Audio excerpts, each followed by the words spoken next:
자, 투데이 하디슈 인터뷰 시간입니다. 가을 장마라고 불릴 정도로 비가 꽤 자주 내리는 요즘이죠. 뜨거웠던 무더위의 기세가 꺾이자 이번에는 이 국지성 폭우가 여간 심상치가 않은데 다가올 태풍도 미리 염려가 되고요. 국지성 호우와 잦은 비 그리고 다가올 태풍들 관련해서 반기성 K웨더 예보센터장 연결해서 자세한 이야기 들어보도록 하겠습니다. 자, 반기성 센터장님 안녕하세요. 네, 안녕하세요. 예.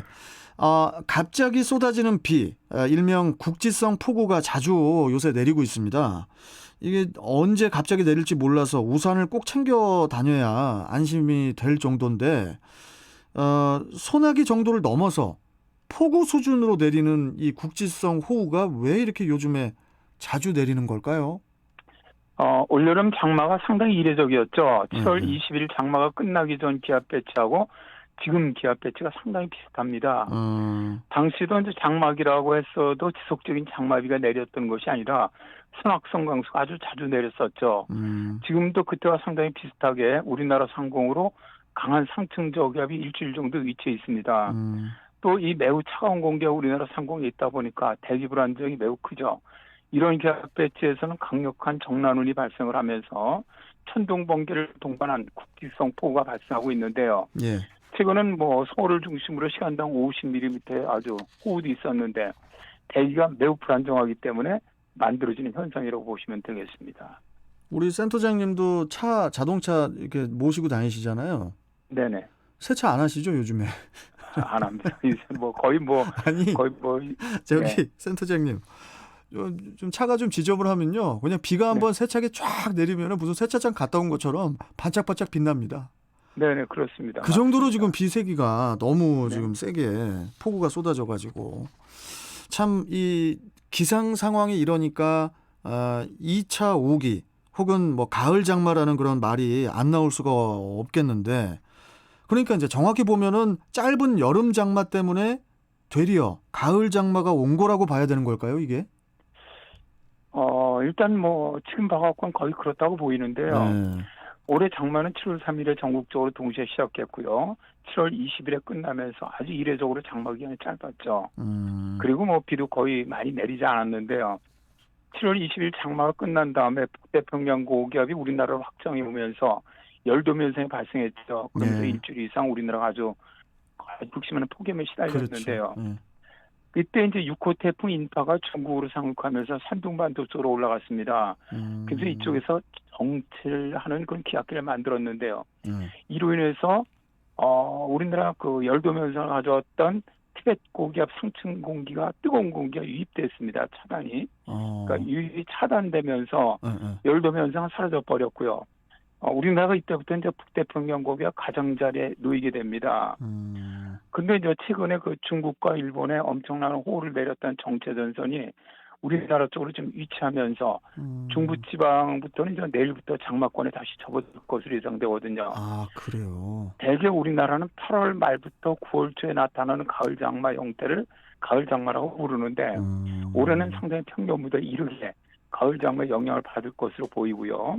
그렇구나. 또 다음 주에는 장마 전선을 타고 저기압이 주기적으로 통과하면서 올해 1차 장마 때보다 오히려 더 많은 비를 내릴 가능성이 높아 보입니다.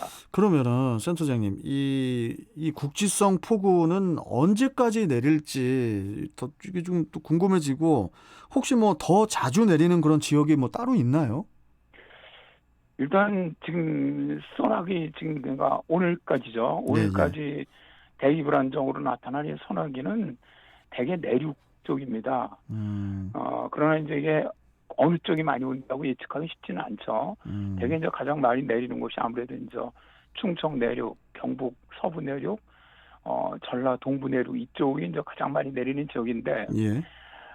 이제 내일부터는 오늘까지 나타났던 대기 불안정이랑 국성 혼합, 그러니까 국시적으로 나타난 순학성 호우는 이제 안 나타납니다. 내일부터는 이제 장마 전선상에서 만들어지는 비죠. 그러니까 여기서 나타나는 국지성 폭우가 내릴 것으로 예상이 됩니다. 보면 이제 내일서부터 일단 모레 사이에는 전국적으로 다시 비가 내리겠고요. 상황 상태 잠깐 보인 다음에 24일, 25일에 다시 전국적으로 비가 내리고 그 후에는 현재는 남부지방 쪽으로 계속 비가 내릴 거로 보이고 있거든요. 예. 따라서 뭐 어느 쪽으로 많은 비가 내릴 것을 예측하기는 힘들지만 어쨌든 지금 많은 모델을 보면은 중부지방으로도 상당히 많은 비가 내릴 가능성이 높다고 봅니다. 그러면은 센터장님 그 요새 뭐 낮에도 조금은 뭐 더위는 좀 가신 것 같기도 하고 하지만 그래도 좀 덥거든요. 이 낮 동안의 무더위는 앞으로 계속 지속이 되는 건가요? 어떻게 되는 거죠? 일단 낮더위라고 하더라도 거의 지금 일주 간격으로 2, 3도씩 평균 온도가 떨어지고 있거든요. 네. 그러니까 이제 폭염특보 지역도 거의 안 나타나고 있지 않습니까? 예, 예. 열대야도 나타나고 있지 않고요. 근데 대개 우리나라의 여름을 보면요. 이 폭염은 광복절을 지나면 한풀 꺾입니다. 올해 그래요? 같은 경우는 저 북태평양 고기압의 영향보다는 대륙성 고기압의 영향을 많이 받았거든요. 그래서 저녁과 아침 기온이 평년보다 좀 선선하죠. 예, 예, 예. 그렇더라도 이제 장마전선이 북상하게 되면은 그 남쪽 지방으로는 늦더위 가능성이 있습니다. 장마전선이 중부지방에 걸리면 남부지방은 늦폭염 가능성이 있다는 건데요. 예. 현재 예상으로는 9월 초 정도까지 가을 장마가 지속될 것으로 보이는데 그렇다면 가을 장마가 끝난 다음에는 그 다음에 대륙성 고기압 들어오기 때문에 더위는 발생하지 않습니다. 즉 이게 이제 그러니까 폭염특보가 발생할 수 있는 정도의 무더위는 없고요. 뭐 낮 기온이 30도가 넘는다고 하더라도 습도가 낮기 때문에 그게 체감적으로 아주 덥다 이런 느낌은 없을 것으로 보입니다. 그렇군요. 자, 그러면은 지난 9일에 발생한 그 9호 태풍 루피도 그렇고 최근에 연이어서 발생한 이 여름철 태풍들이 우리 한반도를 비껴가면서 다행히도 우리나라에 직접적인 타격을 주지는 않았는데 이 태풍들이 이렇게 우리나라를 비껴간 이유는 뭘까요, 센터장님? 일단 태풍 진로는 저 주변 지역의 영향을 많이 받죠. 즉 상층까지 아주 강하게 발달한 북태평양 고기압 가장자리를 따라서 태풍이 이동을 합니다. 근데 이제 예를 들어 6호 태풍 인파 같은 경우는 당시 우리나라가 아주 강한 북태평양 고기압 중심에 위치해 있었기 때문에 우리나라로 들어오지 못하고 중국으로 상륙했던 것이고요. 예. 그다음에 이제 뭐 고태풍 루피라든가 도쿄올림픽에 영향을 줬던 태풍들 같은 경우는 북태평양 고기압 가장자리가 일본 쪽으로 수축해 있었기 때문에 일본 쪽으로 되게 진행을 해나갔던 겁니다. 예. 그래서 이제 우리나라 쪽으로 북상을 하지 못하다 보니까 현재까지는 태풍으로부터 피해는 뭐 거의 없었죠. 그러면은 이 평균적으로 이 가을 태풍은 어떤 형태로 어느 정도 발생을 하죠? 가을 태풍은? 올해는 이제 태풍이 발생하는 서태평양 해수욕의 그 해수 온도가 높아서 태풍이 발생할 가능성은 높은데 예. 비해서 현재까지는 평년보다는 많이 발생하지는 않았습니다. 평년에 8월까지 14.5개 정도 태풍이 발생을 하는데 올해는 11개의 태풍만이 발생을 했고요. 네. 근데 이제 문제는 최근에 들어와서 가을 태풍이 늘어나고 있다는 것이죠.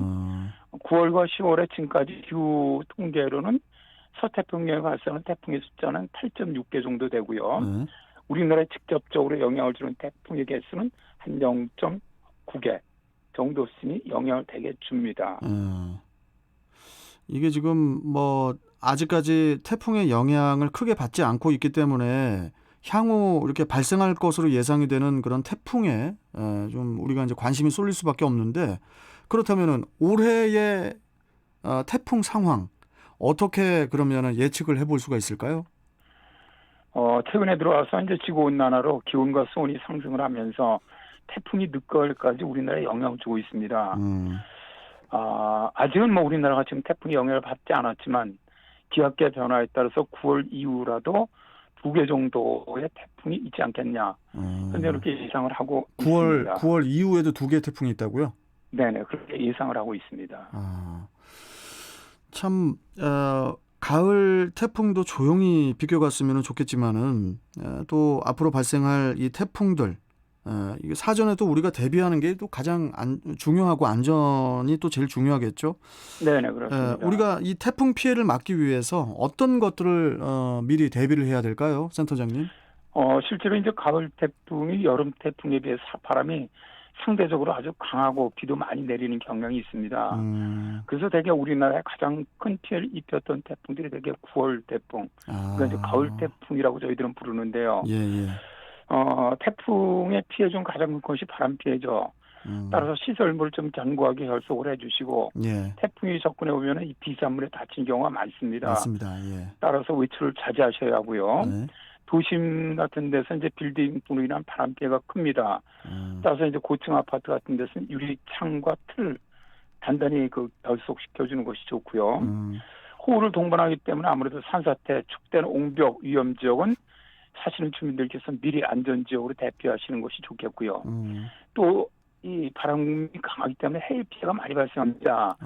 따라서 해안가 저지대 주민도 미리 대피해 주시고 태풍이 근접할 때 방파제라든가 해안가에 나가서는 안 됩니다. 가장 중요한 게 저는 보니까 재난방송을 계속 요새는 이제 하고 있지 않습니까? 그래, 예. 재난방송을 좀 잘 청취하시면 실시간 태풍 정보, 그다음에 재난 정보를 갖다가 알려주고 있거든요. 여기 따라서 행동하는 것이 매우 중요하다고 봅니다. 아유, 참 요새는 아까 센터장님 말씀하셨지만은 바람이 옛날보다 막 더 세진 것 같아서 막 뭐가 막 날아다니고 막 위험하더라고요. 바람 세기가. 네, 예, 그렇습니다. 그래서 정말로 뭡니까 모든 분들 외출 웬만하면 좀 자제를 좀 하는 그런 상황이 좀 좋을 것 같아요. 요새 하도 고층 아파트나 고층 빌딩들이 많아서. 예. 네, 그렇습니다. 네. 자, 아무튼 뭐 또 말씀하실 거 있으십니까? 아니요, 맞습니다. 되게 고층 아파트들이 많기 때문에 예. 평지에 똑같은 바람이 불더라도 빌딩이라고 그곳에서는 한 30에서 40% 바람이 더 증가를 합니다. 그러다 보니까 증가하는군요. 실제로 굉장히 위험하죠. 도심 쪽이 오히려 그래서 태풍 피해는 더 많이 발생을 합니다. 도심 쪽이 더 많이 발생한다 이겁니까? 네, 그렇습니다. 진짜 그냥 말로만 그냥 외출하지 마십시오 하는 게 아니라 좀 날씨가 안 좋고 태풍 얘기 오면은 그냥 무조건 그냥 외출 안 하시는 게 코로나도 있고 하니까. 네. 자, 오늘 말씀 여기까지 듣도록 하겠습니다. 고맙습니다, 센터장님. 네, 감사합니다. 네. 자, 반기성 K웨더 예보센터장과 함께했습니다.